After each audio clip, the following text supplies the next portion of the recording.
அபிராமி சொன்னா சரியா தான் இருக்கும். அபிராமி பேச்சுக்கு ஏது அப்பீல், அப்படியே செய்திடலாம். டன். அப்பா ஒரு நிமிஷம். என்ன? நீங்க முடிவெடுக்கிறதுக்கு முன்னாடி உங்ககிட்ட ஒரு விஷயம் சொல்லணும். சொல்லலாமா? அண்ணி இந்த குடும்பத்துக்காகவும் குடும்ப சந்தோஷத்துக்காகவும் உழைச்சவங்க. அதே மாதிரி இந்த குடும்பத்துல அதிக கஷ்டப்பட்டவங்க அவங்க தான். அவங்க இழந்ததுக்கு எதுவுமே நம்ம ஈடு செய்ய முடியாது. அவங்க வேதனை நம்மளால போக்க முடியாது. ஆனா நம்ம ஆறுதல் தரலாம்ப்பா. அண்ணி வீட்டுக்குள்ளேயே இருந்தாங்கன்னா அண்ணனோட ஞாபகம் அவங்களுக்கு வந்துகிட்டே இருக்கும். அதனால அவங்க வீட்டை விட்டு வெளில வரணும், இந்த உலகத்தை பார்க்கணும், 4 பேர் முன்னாடி அவங்க சமுதாயத்தில் வாழ்ந்து காட்டணும்ப்பா. நீ சொல்றதுல வாஸ்தவம் தான். அதுக்கு என்ன பண்ணலாங்கிற? இல்ல, இந்த கம்பெனியோட நிர்வாகத்தை அன்னிக்கிட்டே நம்ம ஒப்படைச்சிடலாமேப்பா. அதுதான் அவங்களுக்கு நாம காட்டுற மரியாதை, அவங்களுக்கும் ரிலீஃப். என்னப்பா சொல்ற? இல்லப்பா, அண்ணி நல்லா படிச்சவங்க. இந்த குடும்பத்தை எப்படி பொறுப்பா பாத்துக்கிறாங்களோ அதே மாதிரி நம்ம கம்பெனி பொறுப்பா பாத்துக்குவாங்கன்ற நம்பிக்கை எனக்கு இருக்குப்பா. தெரியாத விஷயத்துக்கு ஆலோசனை சொல்றதுக்கு நீங்க இருக்கீங்க. எந்த ஹெல்ப் வேணாலும் நானும் ஷாமும் கூட இருக்கோம். இதை நான் நல்லா யோசிச்சு எடுத்த முடிவுப்பா. அன்னைக்கு கண்டிப்பா இந்த பதவி நம்ம கொடுக்கணும்ப்பா. அதுதான் நாம அன்னி காட்டுற நன்றி கடன். என்னப்பா? கரெக்டா சொன்னப்பா. எனக்கு இந்த யோசனை வந்துச்சு. ஆனா மகன் நீ வீட்டுல இருக்கும்போது இத பத்தி யோசிக்க தான் தயங்கின. இப்பதான் நீயே சொல்லிட்டிய. அதனால என்ன, அபிராமி என் மகன் மாதிரி தானே. நாளைக்கே போர்ட் மீட்டிங் போட்டு இவளே எம்டியா போட்டலாம். சரி. ஐயோ மாமா, அதெல்லாம் வேணாம் மாமா. உங்க பாசமும் அன்பு இருந்தா அதுவே எனக்கு போதும். என்ன உங்க மகன் சொன்னீங்கல்ல, அந்த பெருமை போதும் மாமா. இந்த பதவி பொறுப்பு இதெல்லாம் வேணாம் மாமா. உன்னை யாரு கேட்டா? உன் அபிப்பிராயத்தை இப்ப கேட்டமா? நாங்க பேசி இந்த முடிவு எடுத்தாச்சு. நாளைக்கு போர்ட் மீட்டிங் போடுறேன், உன்னை எம்டி அப்பாயின்ட் பண்றேன். நீ அந்த சேர்ல வந்து உட்காரு. Okay? Shut up and do your job. Congratulations. Madam, உங்க ஆபீஸ்ல எனக்கு ஒரு வேலை. All the best. ஃப்ரெண்ட்ஸ், நம்ம கம்பெனியில சில முக்கியமான நிர்வாக பொறுப்புகள் பற்றிய நடவடிக்கைகள் பற்றி நம்ம எம்டி உங்க எல்லாருக்கும் இப்ப விளக்கமா சொல்லுவார். சார் வாங்க please. Come in, Abhirami. Karthik, come along. Well, my dear friends, உங்க எல்லாருக்கும் ரொம்ப முக்கியமான ஒரு சமாச்சாரம் நான் இப்ப சொல்ல போறேன். இன்னைக்கு போர்ட் மீட்டிங்ல நம்ம நிர்வாகத்தோட தலைமையோட மாற்றம் குறித்து ஒரு பெரிய முடிவு எடுத்திருக்கிறோம். இத்தனை நாள் இந்த நிர்வாகத்துக்கு நான் தலைவரா இருந்து நடத்திட்டு வந்தேன். நீங்க எல்லாரும் ஒத்துழைப்பு மரியாதை எல்லாம் கொடுத்தீங்க. எனக்கு இப்ப கொஞ்சம் மன நிம்மதி, உடல் ஓய்வு எல்லாம் தேவைப்படுது. அதனால இன்னையிலிருந்து நம்ம நிர்வாகத்தோட தலைமை கைமாற போகுது. எனக்கு அப்புறம் இவங்க தலைமை வகிக்க போறாங்க. இவங்க என் மருமக Abirami.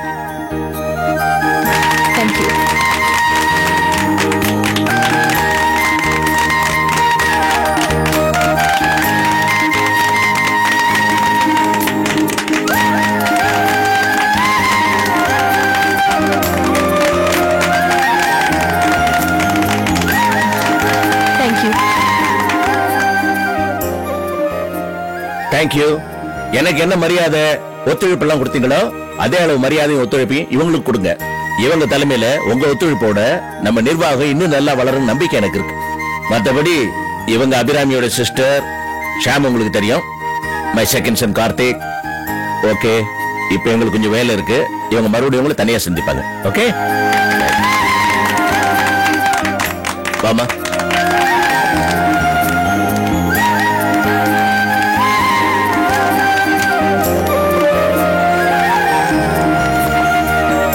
Welcome. This is your room and that's your seat. உட்காருமா. மாமா என்ன ஆசீர்வாதம் பண்ணுங்க. நல்லதுமா.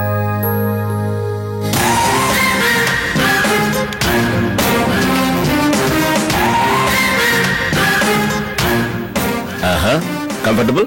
யா. ஷாம், அந்த ஃபைல் எடு.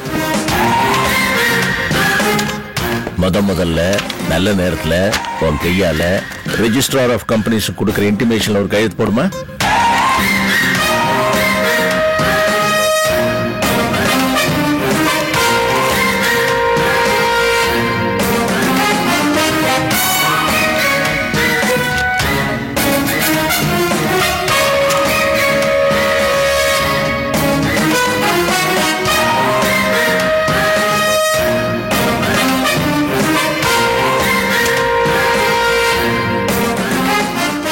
Congrats, madam. Thank you, sir. Wish you all the best. Thank you.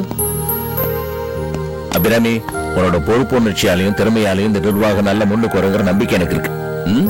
Carry on. All the best. Thank you, மாமா. Congrats me. Thank you, Karthik. இது எல்லாமே உன்னால தானே. நான் இன்னைக்கு இந்த சீட்ல இருக்கேன்னா அதுக்கு நீ ஒரு காரணம். கங்க்ராட்ஸ் கா. தூள் கலப்பு. தேங்க்ஸ் ரம்யா. ஓகே, எம்டியை கொஞ்சம் வேலை பண்ண விடுவோமா? கண்டிப்பாப்பா. ஷியாம், ஆபீஸ் ஃபார்மாலிட்டிஸ், பாக்கி இன்ட்ரோடக்ஷன்ஸ் எல்லாத்தையும் கம்ப்ளீட் பண்ணிக்கோ. All the best. Thank you, மாமா. வெளுத்து வாங்க. God bless you. Thank you. வா.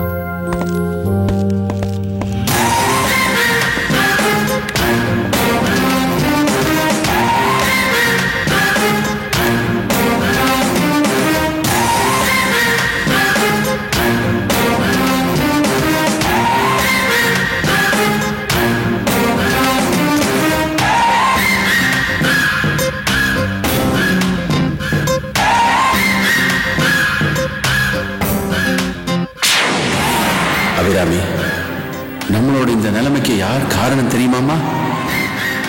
அந்த துரோகி ஆர்கேதாமா. அதை மட்டும் மறக்காதமா. அவன் சாம்ராஜ்யத்தை தவிடுபடியாகும். அவனை அவன் குழந்தைகளை பிரிக்கணும். செய்வியாமா?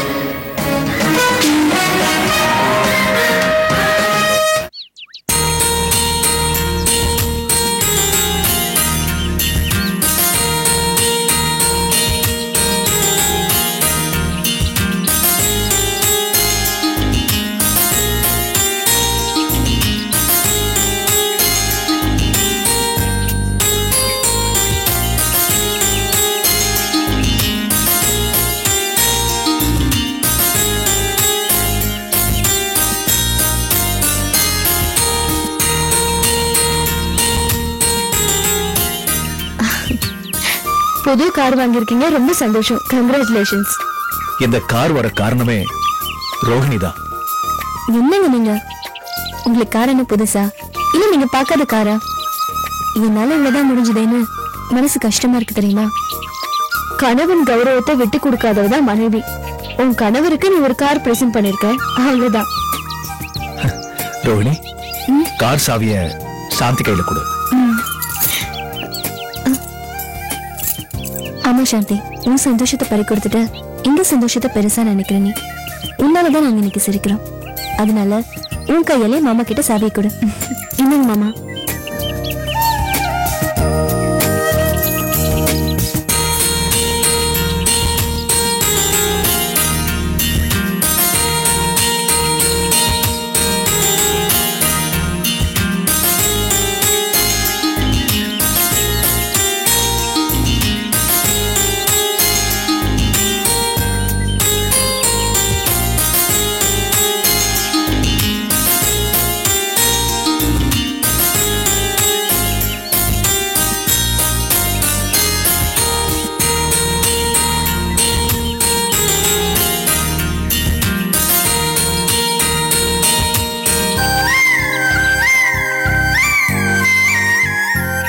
நாராயணா, முதலாளி,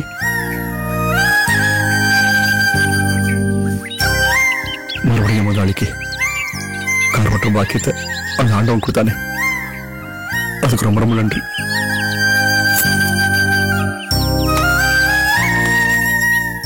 நாராயணா, உன் நல்ல மனசாலதான் உன் முதலாளி நல்லா இருக்காரு. அவர் இன்னும் நல்லா இருக்கணுமா? ஆயுஸ்புரம் நான் தான் அவர் கார் ஓட்டணும், அதான் என் ஆசை. சரி சரி, வாங்க எல்லாரும் கோயிலுக்கு போலாம், வாங்க.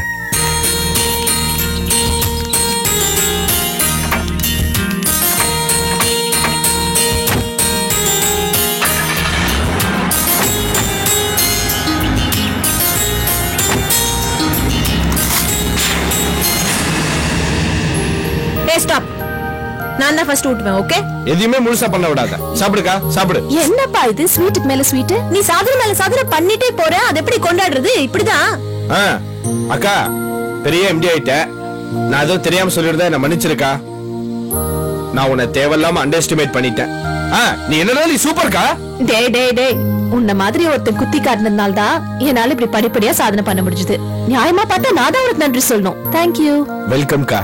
எனக்கு சரிம்மா, தேங்க்யூ. ஏன் கேட்டுதான் வாங்க வேண்டியதா இருக்கு. Anyway, that's okay. நீ கார்த்திக் மாமாவை இந்த போஸ்டுக்கு மாமா கிட்ட சொன்ன உடனே நான் பயந்து போயிட்டேன் தெரியுமா? அப்படி சொன்னதுனால தானே மாமாக்கும் கார்த்திக்கும் என் மேல அன்பும் நம்பிக்கையும் அதிகமாயிடுச்சு. அதனால தான் அப்படி ஒரு நாடகம் ஆடுனேன். கார்த்திக் மேல பாசத்து புரிஞ்ச அவன் தான் கம்பெனி பொறுப்பை ஏத்துக்கணும்னு சொன்ன. அப்பதான் அவன் மாயால என் பேரை முன்மொழிவான்னு எதிர்பார்த்தேன். நான் எதிர்பார்த்தது நடந்தது. கார்த்திக் ஒரு வேகலி, ஏன் முட்டாள்னு கூட சொல்லலாம். ஆமா, அந்த முட்டாள் இந்த முட்டாள் அலையுது. Will you please stop it, ஷியாமனா? Karthik மாமாவை நான் கல்யாணம் பண்ணிக்கணும்னு நினைக்கிறதுல என்ன தப்பு இருக்கு? தப்பே இல்ல ரம்யா. அதுதான் என்னோட அடுத்த வேலை. அந்த சாந்தியும் அர்ஜுனும் இருக்கிற இடம் தெரியாம துரத்துறதுக்கு நான் பயன்படுத்த போற துருப்பு சீட்டு என் பக்தன் கார்த்திக் தான். அக்கா அதெல்லாம் விடுக்கா. முதல்ல இந்த கிழவனை எப்படி இந்த கம்பெனியை விட்டு துரத்துறது அதை பத்தி யோசி. எல்லாம் படிப்படியா நடக்கும்.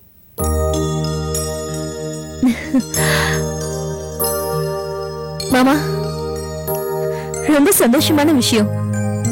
இந்த விஷயம் உங்களுக்கு சந்தோஷத்தை கொடுக்குமா கொடுக்காதான்னு எனக்கு தெரியாது. ஆனா ஏன் சந்தோஷத்தை உங்ககிட்ட பங்கு போட்டுக்கலான்னு வந்தேன். சொல்லுமா. எங்க கம்பெனிக்கு அபிராமி அண்ணியை எம்டி ஆக்கியிருக்காரு எங்க அப்பா. ஆனா அபிராமி அண்ணியை நான் இன்னும் பார்க்க கூட இல்ல. நல்ல விஷயம் தான் பண்ணிருக்காரு உங்க அப்பா. வாழ்க்கையே இழந்து நிக்கிற அபிராமிக்கு இந்த வேலை நிச்சயமா ஆறுதல் கொடுக்கும். இதுல எனக்கு ரொம்ப சந்தோஷமா. உங்க அப்பாவுக்கு நல்ல மனசு.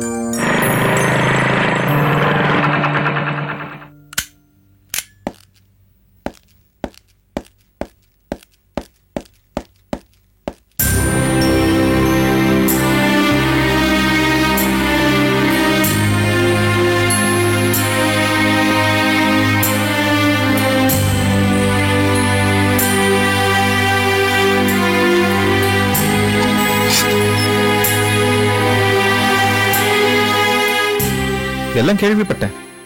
என் மாமனாருக்கு நல்ல மனசுதான். ஆனா பதவி ஏத்துக்கிட்டவங்களுக்கு தான் நல்ல மனசு இருக்கா இல்லையான்னு தெரியல. பாத்தீங்களா மாமா, எங்க அபிராமி அன்னைக்கு என்ன நல்லது நடந்தாலும் இவரால ஜீவனிக்கவே முடியாது. ஏண்டா அர்ஜுன் இப்படி இருக்க? இவரு மனசு மாத்தி இருக்கிறது இந்த சாந்தி. அவ யாரு சொல்றாலும் அவங்க மட்டும் தான் நல்லவங்க, மத்தவங்க எல்லாம் கெட்டவங்க. அந்த அளவுக்கு இவர. அனிதா போதும். எனக்கு தேவையில்லாத விஷயங்களை நான் என்னைக்குமே பேசுறது இல்ல. நீயும் அதே மாதிரி இருந்துக்கோ. அனாவசியமான வார்த்தைகள் விடாத. சாந்திகா பத்தி பேச உங்க குடும்பத்துல யாருக்குமே யோகிதை இல்ல. உங்க அண்ணன் கார்த்திகையும் சேர்த்துதான் சொல்றேன். உங்க அபிராமி அன்னைக்கு பதவி கிடைச்சதுன்னா அதுக்கு நீ சந்தோஷப்பட்டுக்கோ. கூட இருக்கிறவங்க எல்லாரும் சந்தோஷப்படணும்னு ஏன் கட்டாயப்படுத்துற? இவரு மாறவே மாட்டாரு மாமா. நீங்களே சொல்லுங்க, அவர் சொல்றதெல்லாம் நியாயமா இருக்கா? சொல்லுங்க. எனக்கு என்ன சொல்றதுன்னே தெரியலம்மா.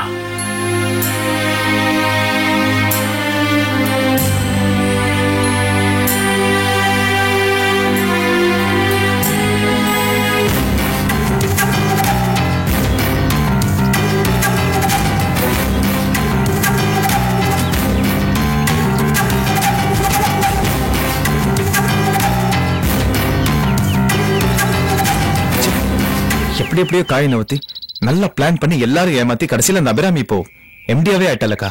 ஏய், இதுக்கு ஏன் டென்ஷன் ஆற? இது எதிர்பார்த்தது தானே. என்னக்கா எங்க அவ்வளவு சாதாரணமா பேசுறீங்க? அக்கா அறிவுள்ள ஆட்சி பண்ணாலே சிரமம். இவ வெறி பிடிச்சவ. இவ கையில ஆர்கே மாமா குடும்பம் மாட்டிட்டு முடிச்ச மாதிரி இப்ப அவர் தொழில மாட்டிட்டு முடிக்க போகுது. அவ்வளவுதான், பிச்சு பிச்சு எடுத்துருவா. அக்காவை எதுக்காக இந்த குடும்பத்துக்குள்ள காலடி எடுத்து வச்சாலோ அந்த நோக்கத்துக்கு அச்சாரம் போட்டுட்டான். இது வரைக்கும் நீங்களாவது அந்த வீட்டுல இருந்தீங்க. அட்லீஸ்ட் கொஞ்சமாவது பயந்துட்டு இருந்தா. இதுக்கு மேல அவளை கேட்கறதுக்கும் ஆள் இல்ல, அவளை தடுத்து நிறுத்தவும் நாதி இல்ல. ஆத்திரப்படாத. அவளை தடுக்க வீட்டுல யாரும் இல்லாம இருக்கலாம். ஆனா வெளியில நாம எல்லாரும் இருக்கோம். வீட்டுல நான் இருக்கும்போது மாமாவுக்கு பயந்துகிட்டு ஒவ்வொரு காரியமும் பண்ணிட்டு இருந்தேன். இப்போ அபிராமி கூட்டத்தை அடக்க நமக்கு எந்த கட்டுப்பாடும் இல்லை. தர்மம் இப்போ சோர்ந்துதான் போயிருக்கு. ஆனா தோத்து போல மறுபடியும் வேகமா புறப்படும். கொஞ்சம் பொறுமையா யோசிப்போம், ஆனா வேகமா செயல்ல இறங்குவோம்.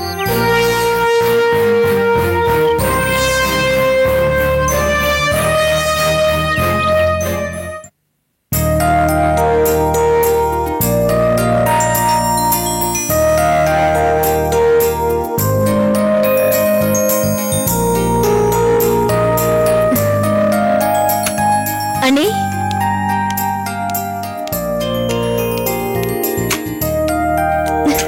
அனிதா, ஒரு சர்ப்ரைஸ். உங்களை இந்த சேர்ல பார்த்த உடனே ரொம்ப சந்தோஷமா இருக்கு. உங்களை வாழ்த்துற அளவுக்கு வயசு இல்லைனாலும் கங்க்ராட்ஸ். தேங்க்ஸ் அனிதா. நீங்க பதவி ஏத்துக்கிட்டதை எனக்கு போன் பண்ணி சொன்னதும் ரொம்ப சந்தோஷமாவும் பெருமையாவும் இருந்துச்சு. அனிதா, உண்மையிலே என் மேல பாசமும் மரியாதையும் வச்சிருக்கிறவ நீ. நான் எல்லாமே எழுந்து நின்ன போதும் அதிகமா வருத்தப்பட்டவளும் நீதான். எனக்கு இப்ப ஒரு பதவி கிடைச்சப்போ அதிகமா சந்தோஷப்படுறவளும் நீதான். சரி, என்ன சாப்பிடுற? ஒண்ணு வேணா அண்ணி, மனசே நிறைஞ்சு போச்சு. அப்பா சரியான சமயத்துல சரியான முடிவு எடுத்திருக்காரு. அப்பாக்கு தான் தேங்க்ஸ் சொல்லணும். அப்பாக்கு தேங்க்ஸ் சொல்றதுக்கு முன்னாடி கார்த்திக் தான் தேங்க்ஸ் சொல்லணும். அவன் தான் என் பேரை ப்ரப்போஸ் பண்ணான். அப்படியா? Very good. ஆனா முன்ன மாதிரி அண்ணிய நான் அடிக்கடி பார்க்க முடியாது, ரொம்ப பிஸி ஆயிடுவீங்க. சேச்சே, ஏன் அனிதாக்கு நான் பிஸியா இருப்பேனா? அனிதாக்கு நான் எப்பவுமே அண்ணிதான். எதை வேணாலும் என்ன கேட்கலாம். ஆமா அனிதா, உனக்கு பங்கு வந்ததுல்ல, அதை வச்சு நீ என்ன பண்ண போற? அதான் எனக்கு ஒண்ணுமே புரியல. வீட்டுல சும்மா இருக்கிறதுக்கும் ரொம்ப போர் அடிக்குது. ஒண்ணு செய்ய, நீ சொந்தமா ஏதாவது பிசினஸ் ஆரம்பியே. எனக்கு என்ன நீ தெரியும்? எல்லாமே தெரிஞ்சுட்டா பிசினஸ் ஆரம்பிக்கிறாங்க. நீ இன்டீரியர் டிசைனிங் படிச்சிருக்க, அந்த ஃபீல்ட்ல இன்னைக்கு நிறைய டிமாண்ட் இருக்கு. கடன் வாங்கியாவது தான் வீட்டை அழகா வச்சுக்கணும்னு நிறைய பேர் ஆசைப்படுறாங்க. நீ தாராளமா அந்த பிசினஸ் ஆரம்பிக்கலாமே. இல்லைன்னா உனக்கு எதுல இன்ட்ரெஸ்ட் இருக்கோ அந்த பிசினஸ் ஆரம்பிக்கலாம். வேணா ஒண்ணு பண்ணலாம். இன்னைக்கு இருக்கிற மார்க்கெட் சிச்சுவேஷன்ல நம்ம எந்த பிசினஸ்ல இன்வெஸ்ட் பண்ணா ரிட்டர்ன்ஸ் அதிகமா வரும்ன்றத சில எக்ஸ்பர்ட்ஸ் கிட்ட பேசி பார்க்கலாம். அவங்க கொடுக்குற அட்வைஸும் நமக்கு யூஸ்ஃபுல்லா இருக்கும். இத பாரு அனிதா, உனக்குன்னு சொந்தமா கிடைச்ச பணத்தை நீ அதிகப்படுத்தணும். எப்பவுமே நீ சுறுசுறுப்பா இருக்கணும். நான் சொல்லிதானே நீ கார் வாங்கின, இப்ப நான் சொல்றேன், சொந்தமா பிசினஸ் ஆரம்பி, எல்லாமே சக்சஸ்ஃபுல்லா இருக்கும்.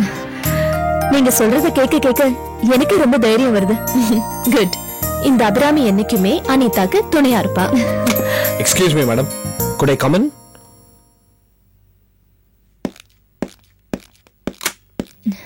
Hello Anitha. Hi Shyam. MD madam, உங்க சிக்னேச்சர் கிடைக்குமா? என்ன கிண்டலா? சரி அண்ணி, நான் கிளம்புறேன். நீங்க சொன்னதை நான் யோசிச்சு பாக்குறேன். யோசிக்க கூடாது, செய்யற, அவ்வளவுதான். ஓகே, வரேன் அண்ணி. வாமா. வர ஷியாம்.